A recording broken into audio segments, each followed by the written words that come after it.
Promise TV miyeng tabiri basingbu nomati kunji soina taram oksari maraki pau miyam da pizari.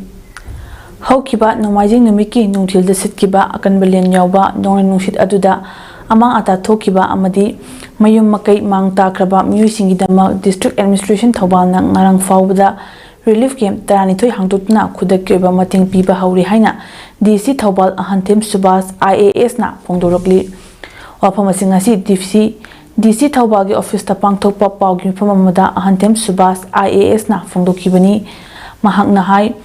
District Administration Thobal na phangba report ki matung ina hojik fawda district asigi imung chani kunthatre ki mioi chamapan homfuni to relief camp ta changjapam loduna leiri laibak thiba len yawba akanba nongai nungsit asina amanga ta thokraba singda khudak ki oba mateng pidna kan hotnari ngarang fawda district asida yum chanipantara manga amang ata thokibagi pau fangle masidagi helambasu yai field visit tawduna tijile lena sokhalaba jinga mathakta kupshinba tarpolin chani hena lekai club sing amadi PRI members singi kuthangda khosinakre yum humdokibadagi lepham leitraba singi damaktari relief camp hangdutuna mathawtaba sing district administration na pidna lehali haiki mahangna makhatana handaki laibak thiba len yawba akanba nongai nungsit ki thaudukta amang ata thokraba amadi mayum makai amang ata thokraba miyosingna hayeng me nipan fawbagi manungda amang ata thokibagi photo yauna application ama DC office ta natraga magi SDO amadi SDC office ta thajinbiu haina miyamda appeal tawrakhi handaki len tabasida soklaba imung sing isai sagi soy badugi application ama koi district administration DC office tabu bigera SDO office tabu bigera SDC office pawbuda hayeng tang nipan pawbugi manungda thajan biu haibasima ai thamjage amukasu ai ningsingjage hayeng tang nipan pawbugi manungda asok apan nangnaba mayamdugi report thajan biu ekhoigi staff lakpa laktaba ngaidana kaiginoda masigi verification lokhala mutungda ekhoina government site tagi immediate relief sinataba koi CGI sit kumba yenabagi ekhoigi khungthang lokhatpa hujare madu official lebasi yaugadi yadamnina madugi sokhiba singdugi report koi administration site petition view haiduna ai amukka hana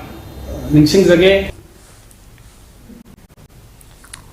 Manipurda haukiba nomajing numita len yauna akanba nonglei nungsina yung kai kaya amang ata thokiba do yenglaga social worker oinam romena singjamai esigi manungde leiriba lena sokhan khraba yum singda CGI set ngasi yenthokre oinam romen amadi mahaki team nang ngarang ayuk ACSC gi mafam singda koina chatuna yengsinki amadi amang ata thokraba singi report lokhatki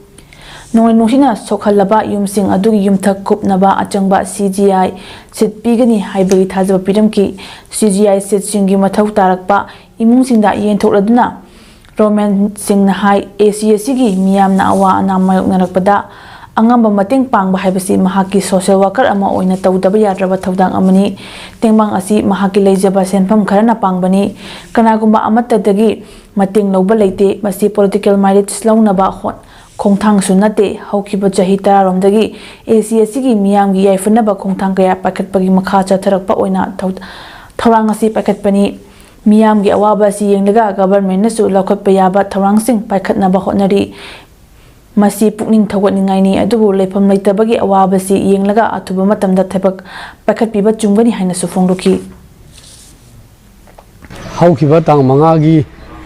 pung ani ga minute 10 taba adwaida akanba akhoi khangawdana asoba len natadana ko singmei kendra da leriba singmei gi kendra gi jaga kharada yamna sathina jingana jingasi hondana hodana mang tapa thabak tuda aigi side gi ai angamba manipur government na nasupi gane ne ka hina thajai manipur government pidringai da ahamba first set oina aigi pocket gi angam mangamba aigi side mateng khara ngasi singmei gi praja singda jingasing aina ai angama side gi aina miyamda kodol damjari aina bijari bas leida ka karumba phangawdaba khotaba yawgasu makadana lakbiraga aina soidana ai angamba aigi side gi aigi pocket gi angama mateng pangjage awaba taba singa mateng pangjage aina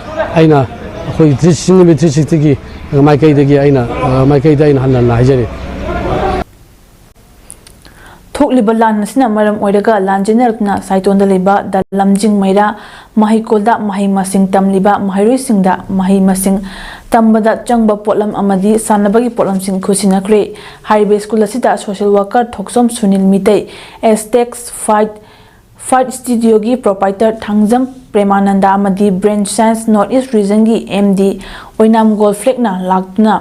indoor games की item कया अमदी pen pencil T shirt न चिंग कया अमा अवातपना थल्लबा साटा सिंग सिगी खरा मखैता ओरबसु मेनखतनबा मतेंग पांगबिरंबा सिगी तमा स्कूल असिगी प्रिंसिपल ना हानिंगाइतना थगतपा फोंदोरकले हौखिबा चाही लिसिंग अनि कुलुमदोगी मे हुमदगी थोलकिबा तुजुंगलबा थौदोना लाइबक थिबा ओहेलबा साटो कयागी पुंसिदा अनोबा सापी पीबीरिबा दलमजिंग मैरा महिकोलना अकनबा नुंगसितकी मरकता लांजेनरकलबा अंगांगसिंगबो महि मसिंग तंबिदुना लाक्ली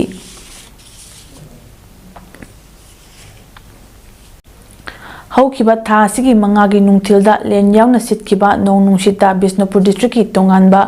खुलसिंगदा युम तेक्रबा युम हुमदोखरबा इमुंगसिंगदा cross society IRCS Bishnupur district ब्रांचना ngarang tarpolin ching yenthokre IRCS Bishnupur district branch के secretary doctor Huidrom Romen treasurer Thoksom Netajit executive member Singh Wahengbam तोलंगाव खोरकपम खोगेंद्रो अमदी अतै थौमिसिंगसु सरुक यादुना बिष्णुपुर डिस्ट्रिक्ट लेबा कैनौ निंगथौखोंग सुनुसिपाई अमदी अतै तोंगान तोंगानबा खुलसिंगदा कोइन चतुना लेना युम कुपलिबा तिनसिंग हुत्तलमलबा युमथक अपुनबा हुमदोकपा अमदी युम तेख्रबा इमुंगसिंगदा कोइन चतुना अहिंग अथेंगबा फावपा तरपोलनसिंग येंथोकी IRCS की volunteersing asina sem sabina ba mi walaba imungsing gi pot chaising nong chotuna mang takpa hanthanaba tarpolinsing khandoparisu mateng pangki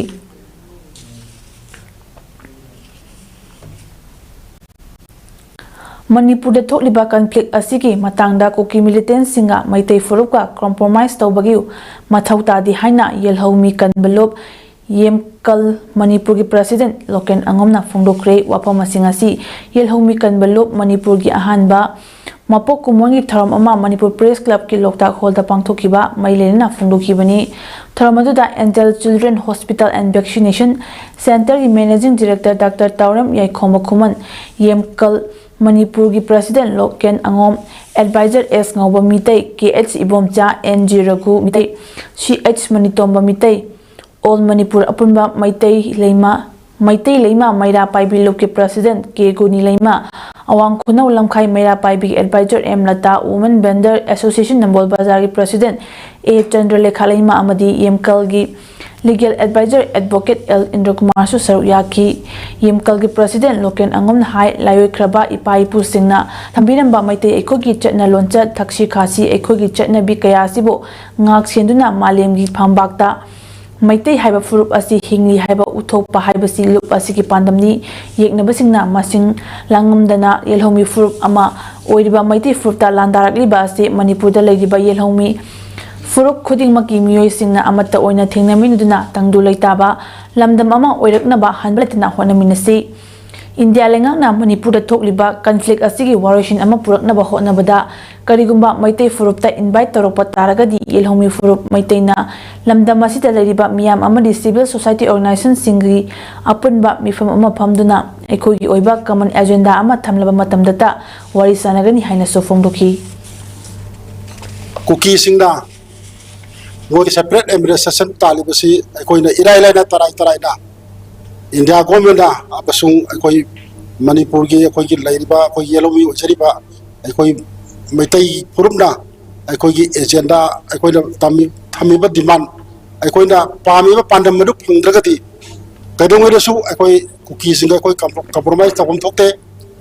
koi yelomi kan baluki maikai dagidi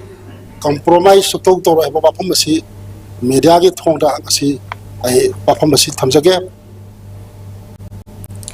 Pibam Patraba Infan Yaripok Lambigi Wangkim Dagi Irilbung Tongkong Fawda Lariba Pothole Singh Kayakendra MLA Amadi PDA Chairman Lawrembam Rameswar Mitei Amashong Salaicha Pibarel Punsi Maropki Thongmi Singh na ngasidagi semjin bahawkre lambi asigi pothole Singh menbada machinery Singh MLA Lawrembam Rameswar Mitei na puthokpani aduga SPPM gi volunteer mayamna lambi semda mateng pangmani ꯃꯤꯌꯥꯝꯒꯤ ꯆꯠꯊꯣꯛ ꯆꯠꯁꯤꯟꯗ ꯈ꯭ꯋꯥꯏꯗꯒꯤ ꯃꯔꯨꯑꯣꯏꯕ ꯂꯝꯕꯤ ꯑꯃ ꯑꯣꯏꯔꯤꯕ ꯏꯝꯐꯥꯜ ꯌꯥꯏꯔꯤꯄꯣꯛ ꯂꯝꯕꯤ ꯑꯁꯤꯒꯤ ꯐꯤꯕꯝ ꯑꯁꯨꯛꯀꯤ ꯃꯇꯤꯛ ꯐꯠꯇꯅ ꯂꯩꯔꯤ꯫ ꯂꯝꯕꯤꯒꯤ ꯃꯐꯝ ꯀꯌꯥꯗ ꯄꯣꯠꯍꯣꯜ ꯊꯣꯛꯇꯨꯅ ꯃꯤꯌꯥꯝꯒꯤ ꯆꯠꯊꯣꯛ ꯆꯠꯁꯤꯟꯗ ꯑꯋꯥꯕ ꯑꯣꯏꯔꯤ꯫ ꯃꯤꯌꯥꯝꯅ ꯍꯧꯖꯤꯛ ꯆꯠꯊꯣꯛ ꯆꯠꯁꯤꯟꯗ ꯊꯦꯡꯅꯔꯤꯕ ꯑꯋꯥꯕ ꯃꯌꯥꯝ ꯑꯁꯤ ꯌꯦꯡꯂꯒ MLAꯅ ꯃꯥꯒꯤ ꯄꯣꯀꯦꯠꯇꯒꯤ ꯄꯨꯊꯣꯛꯂꯒ ꯄꯣꯠꯍꯣꯜꯁꯤꯡ ꯃꯦꯟꯕꯒꯤ ꯊꯕꯛ ꯍꯧꯕꯅꯤ꯫